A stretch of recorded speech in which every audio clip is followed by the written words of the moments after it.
Hello kapamilya, kamusta po? Ito po yung itsura ng bulaklak ng miracle fruit natin kapamilya. At yung mga yan, pagka kung nakita nyo yung mga nakadikit sa puno niya na may maliliit na bunga, ito po yun parang pinaka bulaklak niya. Pagka yan nalaglag, ganun na po yung lalabas, lumalabas na yung may bungang maliit. Yan po yung itsura ng bulaklak ng miracle fruit natin. Kulay green po siya. Ayan, light green po yung kulay ng miracle fruit natin. Pagka yan po nalaglag, may bunga po siyang kasama. At yun yung mabilis lumaki pagka yan naging bunga. Kaya ayan kapamilya, yan po yung itsura ng bulak ng miracle fruit natin. Napakaganda po at medyo makapal. Good morning kapamilya, ito po yung ating miracle fruit kapamilya at tingnan nyo naman may mga bago na naman siyang bunga. Itong mga bago na tong bunga kapamilya.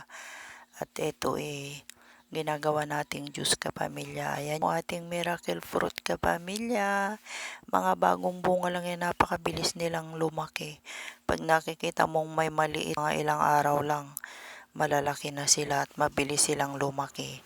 Kaya yan yung ginagawa nating juice. Masarap na juice yan kapamilya, kulay black or violet po yung kulay niya. Ito yung kasunod nung nasa babang maliit. At ito naman yung mga malilit pang bunga yan. Magiging bunga na yan kapamilya. Yan po yung itsura niya pagka maliliit pa lang siya na bunga. Ayan, tatanggal lang po siya sa bulaklak. Ayan kapamilya, yung ating miracle fruit. Ganyan po yung itsura niya pagka maliliit pa lang siya. Ayan, at marami na namang lumalabas na bunga nitong ating miracle fruit. Bye!